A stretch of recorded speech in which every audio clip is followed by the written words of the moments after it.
What's up, YouTube? Welcome to another episode of Kev Videos, True Stories. Today I'm going to tell you guys about a friend of mine named Evan Grant, the neighborhood mechanic.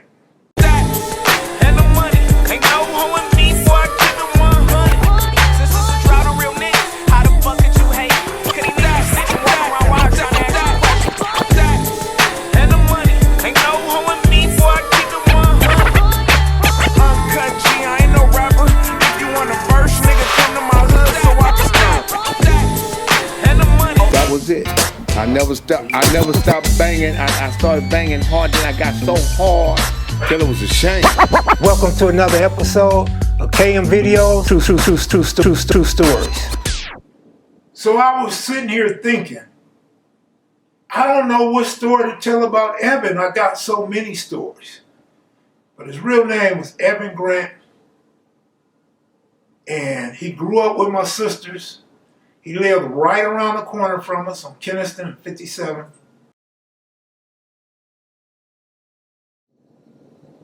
Always a cool guy, well known in the neighborhood. He went to the Army or the Marines after high school.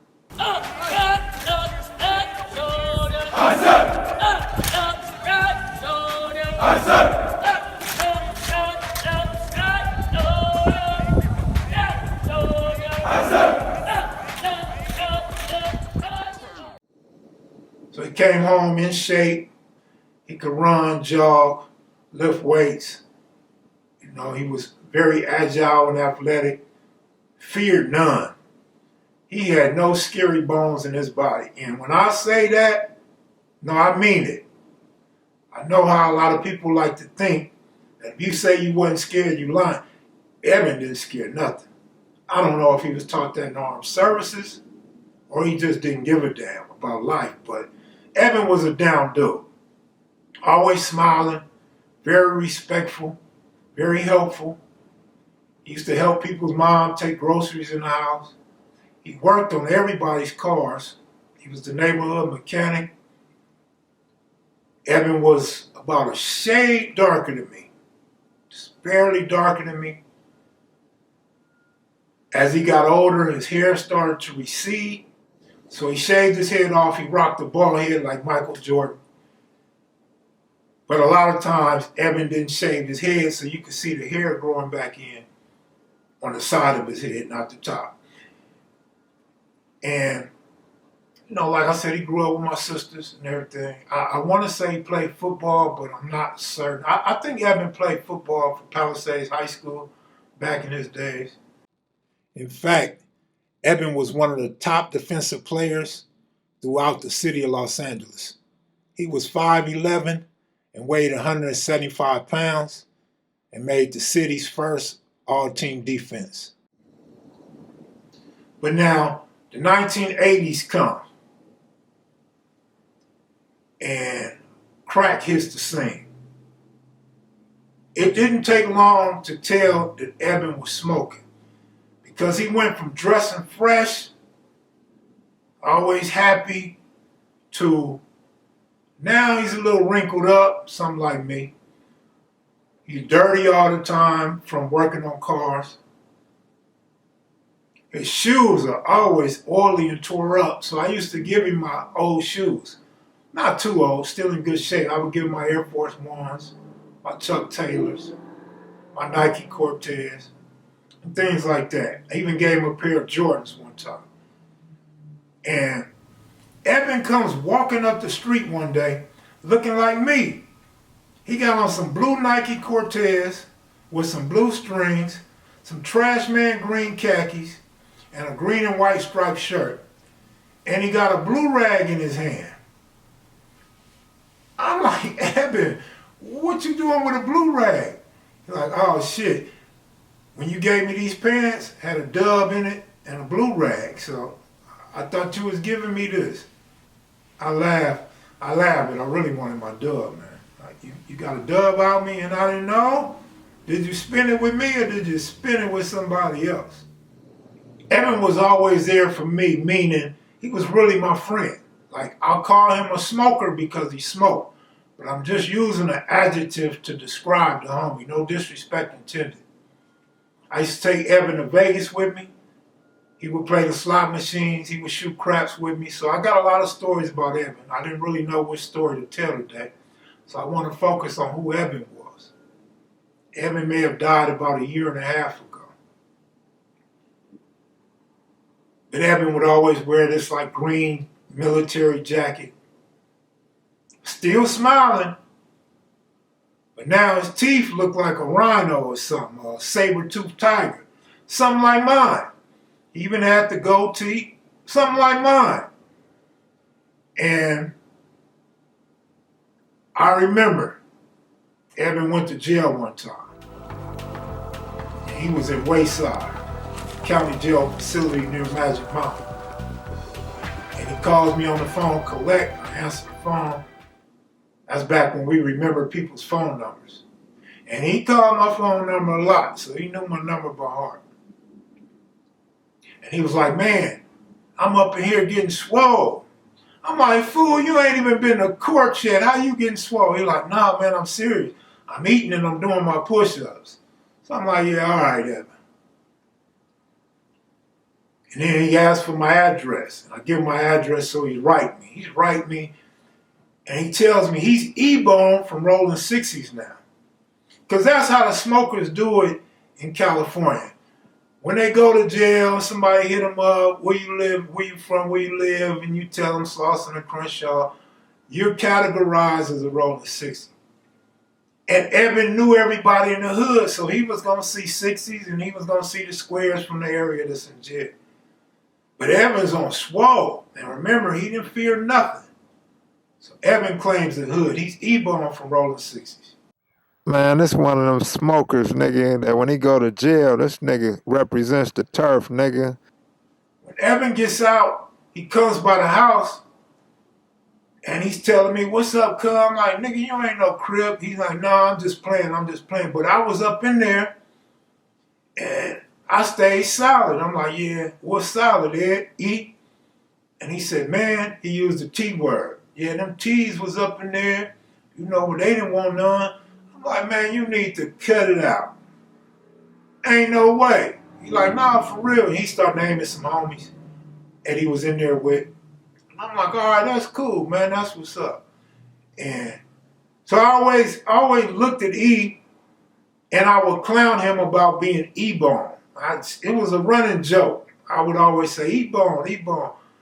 And he embraced the name. I guess he gave himself that name, or homies in jail gave it to him. But I would be joking, because he knew he wasn't from the hood. Big E-Bone. Nigga, what you running from, nigga? You go to county jail, back to prison, nigga, you ain't gonna be running. No, I ain't. Gotta represent the hood. Hood takes care of me. I gotta take care of the hood. That's right. Fix the cars. Never got put on, never went to no meetings, no Thunderdomes, nothing. Just claimed the hood while he was in jail. And then, like I said, he knew everybody. So anyway, Evan fixed on everybody's cars. Evan was a neighborhood mechanic. And he would always have these dirty fingernails, these dirty hands, dirty arms.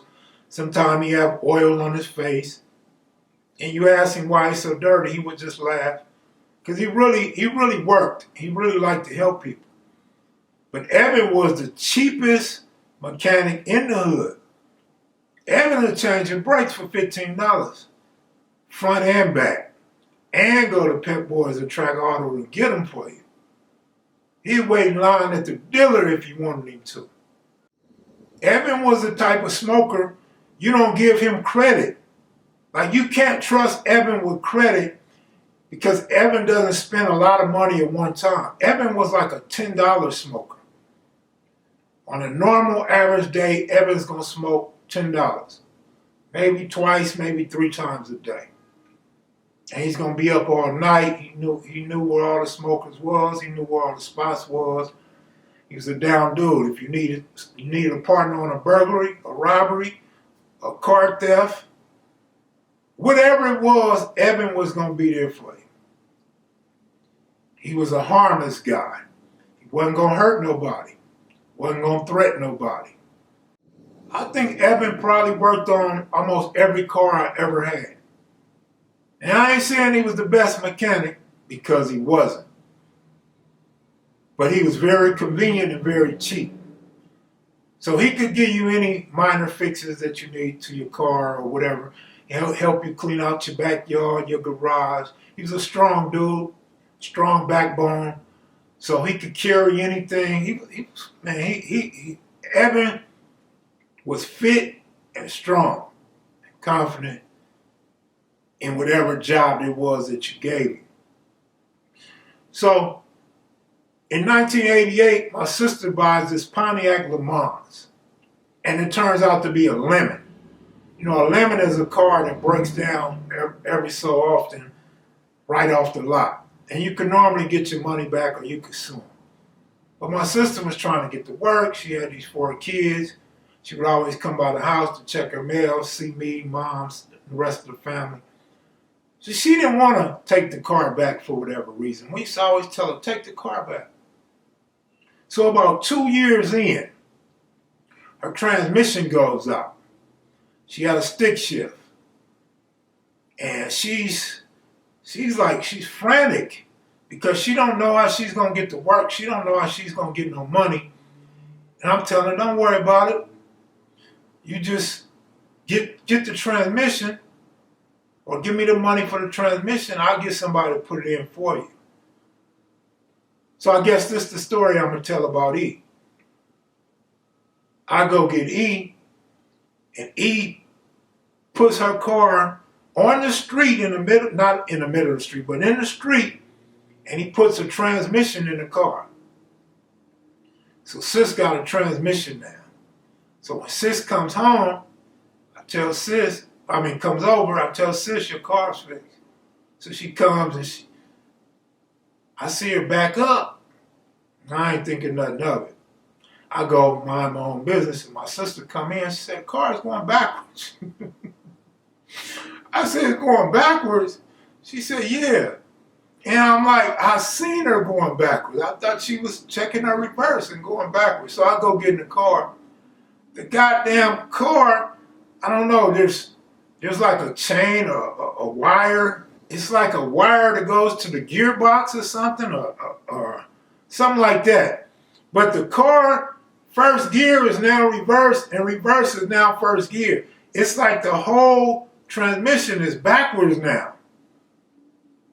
And so when I catch up with Evan, I'm like, cuz, you fucked my sister's car up. He like, what? I'm like, nigga, you gotta come fix my sister's car. But this is like 5 days later. But the car run though, just the gears is all backwards. And so I have her come over, and Evan fixes the car, or attempts to fix the car. And there's this cable wire that's like shredded, but that's for the clutch. That wire is for the clutch.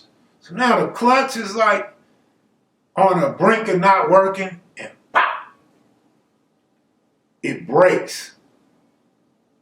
So now you gotta struggle to put the car in gear and all this. And Evan say he could fix it, he could rig it.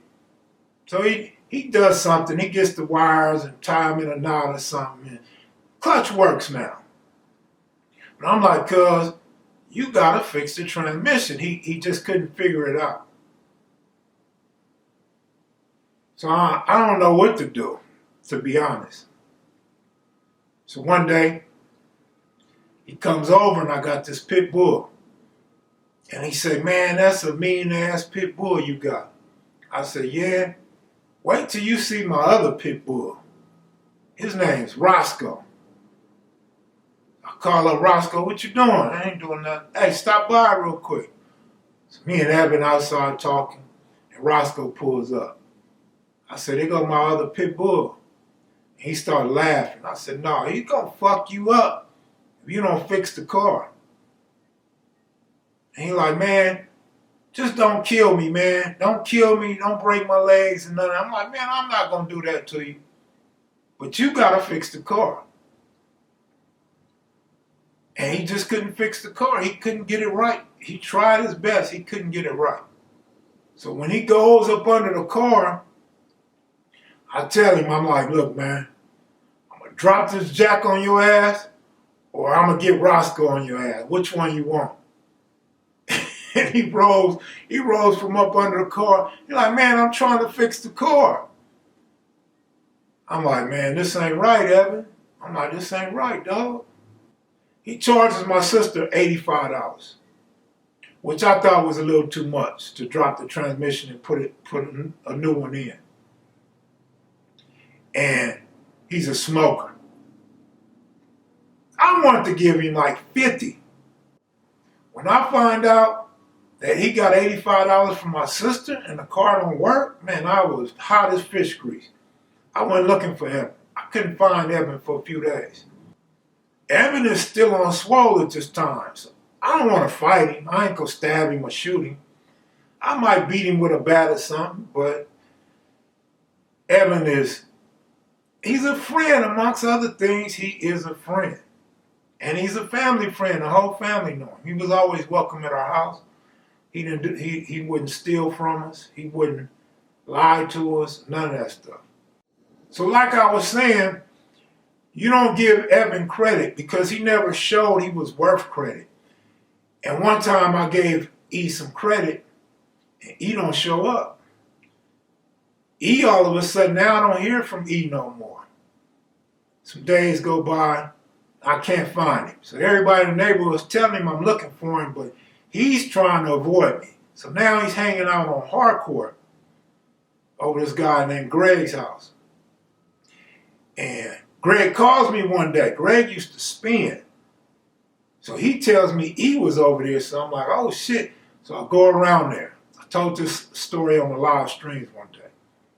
So I go around there and E's trying to get the hell away from there. And as he comes out, cutting the corner out the backyard, he runs into me. I got this high-powered pellet gun. I'm going to shoot E with this pellet gun. But I want to get paid first, or I'll settle for an excuse, or I got you tomorrow, or whatever. And I don't get that from him. So I keep my distance from him on purpose. I'm going to shoot this fool. And he's like, man, stall me out, man. Come on, man. And he talks his way into walking up on me, and he snatches the pellet gun from me, and he breaks it over his knee. He bends it all the way, and he does something where he breaks the handle. I'm thinking he's going to stab me with it or defend himself. And I'm like, oh, shit. This the ass whooping that I knew I would get if I fucked with this fool. But I see, and I know he's not aggressive like that. So in my mind, I'm immediately thinking, man, Evan's soft. So I fire on Evan. Bow! And he takes it. I kick him. He takes it. I sock him in his rib. Boom! He takes it. But I'm knowing I ain't doing nothing to him. I didn't knock him out. You know, my knockout ain't working. My rib shots, he got that jacket on so he could take it. The kicks ain't gonna do nothing to him. I kicked him in the shin. It hurt a little bit. I guess that would be like a poodle biting you on your ankle, right? But he said he's gonna pay me and give me interest. And I laughed because Evan wasn't no punk. And Evan probably could have got me. Definitely stronger than me. I don't know about fighting because I never seen him fight. But he took those punches, I believe, out of respect for me. I think he didn't want the problem to escalate. I think he didn't really want them issues. And that was the only hiccup we had in our friendship. Only hiccup is when he messes up my sister's car, which wasn't bad. And then when he owed me some money, probably about $80. And you don't give Evan 80. I know you don't give Evan 80. He never even spends 80. Some of those smokers from my neighborhood, man, they wasn't just no smokers. They was somebody before they started smoking, so they wasn't no pushovers.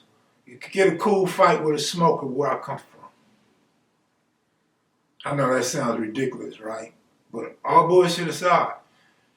So I'm going to tell you the moral to this story is there's smokers in every neighborhood, man, and they end up going to jail or prison, man, and you won't view them as no smokers. Nigga, every hood has a smoker or a mechanic. A sherm head, a motherfucking crystal meth head, 3 strikers and dropouts. These dudes swell up harder than some of the dudes that's always on the weight pop. And these dudes won't turn down no fades sometimes. They may not understand gang politics. They may not understand the seriousness of gang banging. But they'll represent their hood and their community and be proud of it. Hey, I'm out of here, y'all. Thanks for watching. Be sure to click the like button. I got a lot more Evan stories. I'm going to just have to sit down and think of which ones I'm going to tell you. And you probably won't be getting a lot of stories this week because it's my son's birthday. And my son, I'll be hanging out with him.